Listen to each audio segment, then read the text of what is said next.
okay?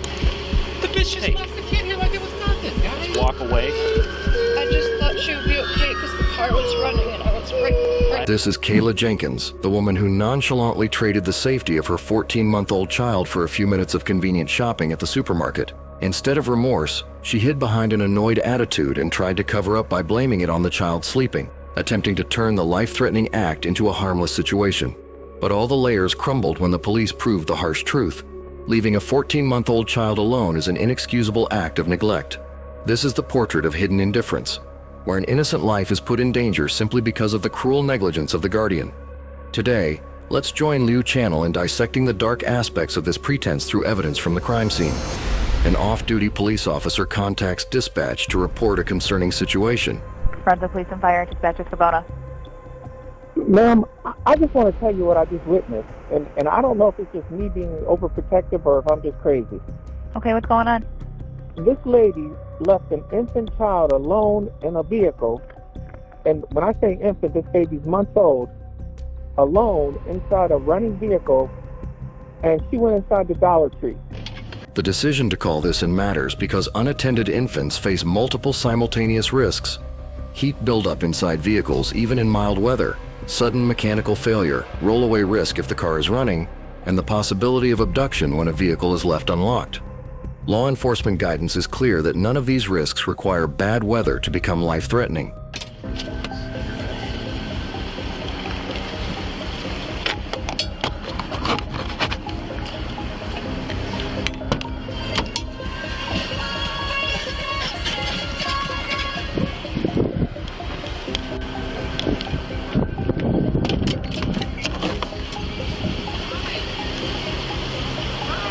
Yeah, just go leave that door open so he doesn't overheat.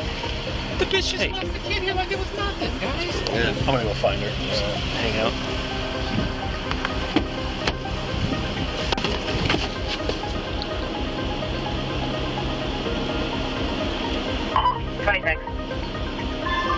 Dirty dog.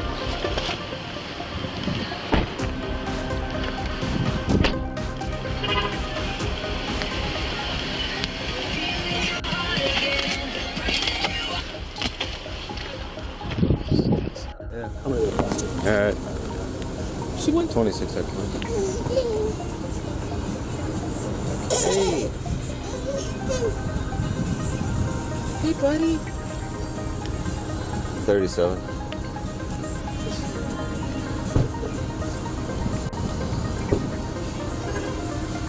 I was originally parked right here, Yeah. but I watched her get out.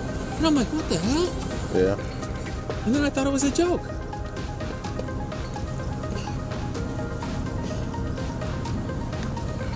And she wasn't young either, man. I don't know. It's better to keep this. Where'd she go? Dollar Tree. He's going to Save-A-Lot. 25. She went into the Dollar Tree. I wonder if I should keep this closed for the baby. I opened it Okay. because he went around and opened that door, Yeah. so I opened it up to make sure the baby was breathing and everything. Yeah, we got the keys to that. But it was running and stuff. They had the car running. Running vehicles are not a safety measure for children. Engines can stall, keys can be shifted accidentally, and interior temperatures can rise rapidly due to greenhouse effect through the windows, even when outside temperatures are in the mid-50s.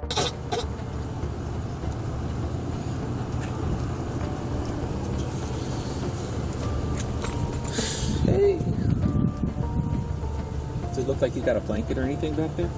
No.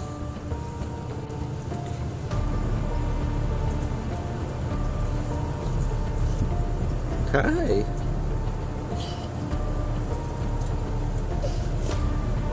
How old does he look? I don't know. I Young. told the dispatcher, I said, he only looked, I said, I seen him through the window. I said, he looks like a few months. You want some? I said, he only looks like a few months young to me, man. I think it's alright for you. While waiting, the officer discusses the situation with others nearby. Pretty drink. Look at that. That's crazy, dude. And the lady's not young. I mean, she looks like she knows better than this Comes shit. back to like a 64-year-old lady in the car. I don't... Yeah. Oh, trust me, I know. Yeah. Be a fun day to be a cop today.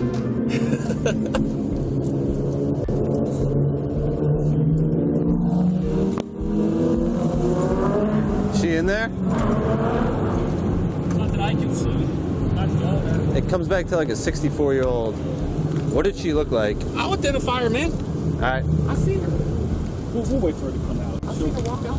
I'm sure she's in there. I couldn't look at her. It might not be the owner. What does she look like? It wasn't the. She didn't look 64 to me, bro. What does she look like? At one point, the vehicle is believed to be registered to a 64-year-old woman, though the person who left the baby does not appear that old. The discrepancy in vehicle registration immediately raises the need for secondary family contact. When a child is endangered, officers must identify another responsible adult who can be contacted if the caregiver is detained or uncooperative. She didn't look 64. No. Okay. All right, we'll just wait for her to come. Hey. Hi. Hi. I said it looked.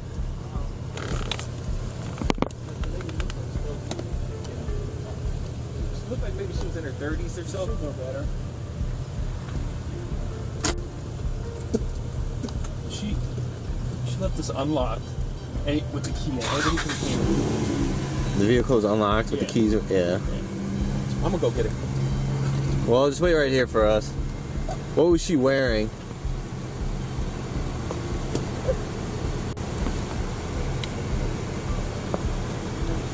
My name's David S.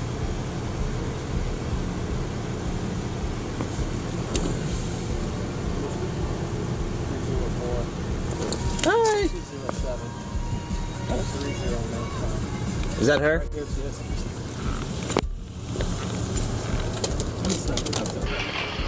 You left your baby in an unlocked car out here while you go into Dollar Tree.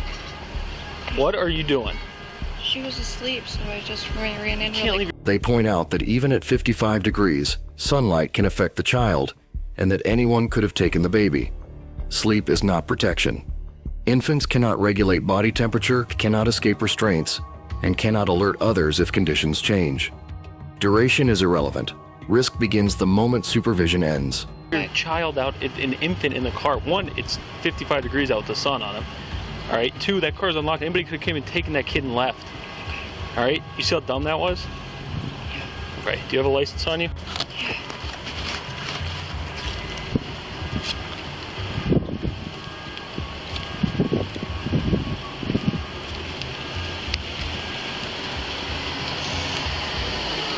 All right. Hang out with this officer for a minute.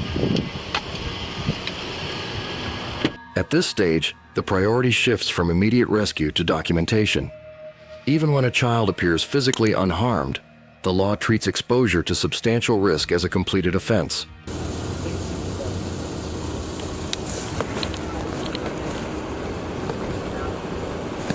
Alright. You can sit in your car, you can stay there. It's up to you.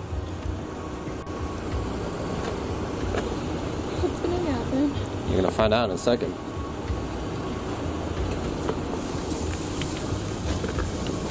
Excuse us.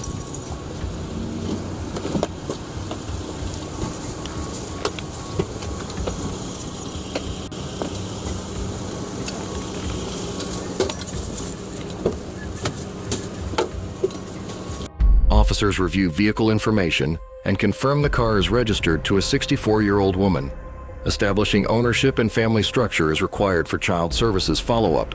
It determines who can legally be contacted and who may be evaluated as a protective resource. They begin asking questions about the baby's family situation. Is the child's father in the picture? Is this your mother's vehicle? What's her contact information? What's going on? Dad's not in the picture. I'm gonna get grandma's info. If you just get the kids. Okay. Alright. Your mother's the registered owner of this vehicle? Yeah. What's her phone number? What is going on? You're gonna be getting some paperwork here in a second. So what is your mother's contact information? The woman hesitates and initially refuses to provide her mother's phone number. Resistance to providing a secondary caregiver contact increases concern because it limits immediate safety planning. When a parent refuses to identify another responsible adult, officers must assume no verified support network is available. Can I know what's going on? You're going to be getting a ticket for endangering children. So what is your mother's contact information? Why do you need her? In case Medina County Job and Family Services needs to contact her. Why couldn't her just contact me? I live with her. What is her contact information? Phone number for her.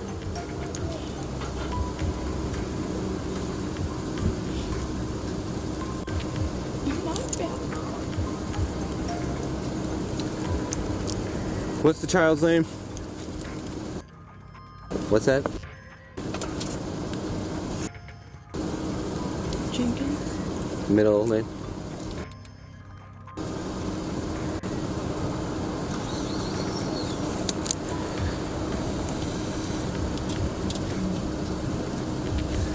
What's her birth date?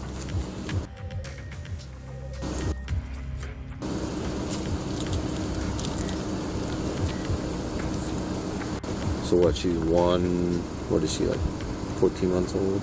Yeah. I mean, do you think it's smart to leave a 14-year-old in a car? Unlocked and running? Regardless if you're in Brunswick or not? I just didn't know I could. What is your mother's phone number? Why can't they just call me? What is your mother's... Why can't they just call me? At 14 months, a child is mobile but lacks judgment, coordination, and danger awareness. This age group is statistically at high risk for vehicle-related injury when unsupervised, including shifting into gear or becoming trapped. Officers ask about employment status. Are you employed? You're currently unemployed? What is your mother's phone number? I don't understand. I'm of age. What is... Do you live with your mother? Is your father there? No? What's your phone number? It's not even.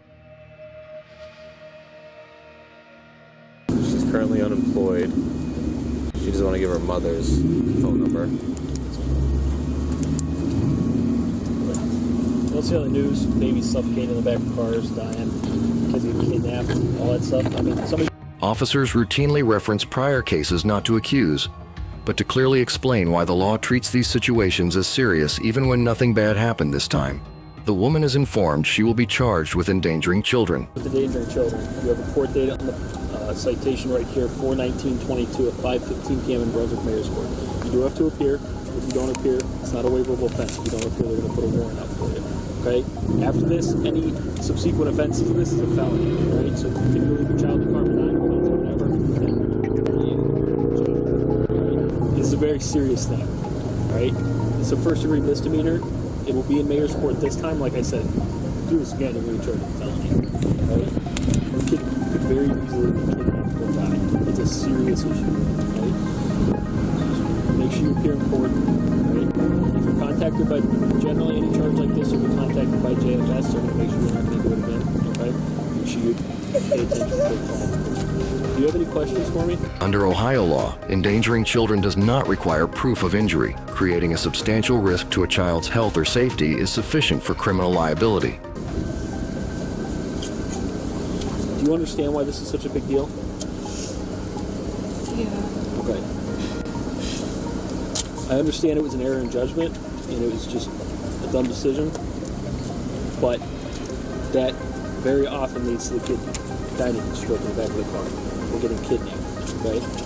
So really this is a better outcome than us finding a kid dead in the back of the car. All right? You understand? Okay. Do you have any questions about the citation?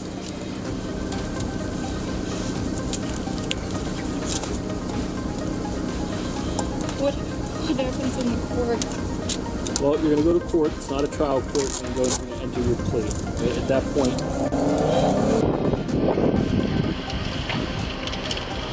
do you have any questions for me? I don't. Oh. Yeah.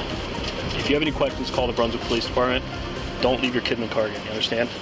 So what's going to happen is you're going to go to court, you're going to enter your plea, the mayor will give you a sentence, right? Likely for your first offense, it's going to be some type of fine. You can just work out a payment plan, whatever you got to do. We don't need it. No, we just need one more unit. Just make sure you don't do this again. I don't want to find your kid dead somewhere, seriously. Right? That's why it's such a big issue. Right? I do take this really seriously. Listen, and I get it was an error of judgment. It's a learning experience, but so many times parents will walk away. I just thought she would be okay because the car was running and I was right there. I understand, but you understand somebody can just grab this kid and go. You're lucky it was an off-duty police officer that found them, all right, instead of somebody who just decided they want a kid, all right? You gotta keep an eye on her. It happens, and all of a sudden you come out and your kid's gone, then what do? There's no cameras here. We don't know where she went. You probably never see her again, you understand? It's a dangerous thing, okay? All right, get yourself home, calm yourself down, okay? It was a mistake. Take care of it, and it's over, all right? Just don't do it again, you understand? I don't want to be looking for your kid everywhere, looking for somebody who kidnaps your kid, you understand? You clearly care about your child. And I don't think you're a bad parent. I think you made a really stupid decision. Just don't make it again. Get it taken care of, all right? All right. What? Why did he want my mother's number? Well, because generally we have a second point of contact for JFS. And if the father's not around, then something like that. So, okay? Put your kid in the car seat. Now imagine if your car was spots open, right? That's a good point, too. Let's put your kid in the car seat, calm down a little bit, and get yourself home, okay? She is told the charge is a first-degree misdemeanor. Officers warn that any future incident could result in felony charges. They explain that child services may follow up to ensure the child's safety. Escalation clauses exist because repeated exposure demonstrates a pattern of disregard rather than a single lapse in judgment. She is warned not to repeat the behavior and is advised to calm down and go home. The intervention ends without injury, but with formal accountability. This is precisely how child endangerment laws are designed to function: early interruption before irreversible harm occurs. A 55-degree Fahrenheit afternoon might seem harmless, but inside a closed car, it's a completely different story for a 14-month-old child. The danger isn't just from the weather, it's also from the risk of abduction, loss of control, or sudden technical malfunctions. The timely intervention of a police officer leaving work prevented a potentially disastrous scenario. Remember, a moment of carelessness can lead to lifelong regret. Thank you for watching, and see you tomorrow on Liu Channel.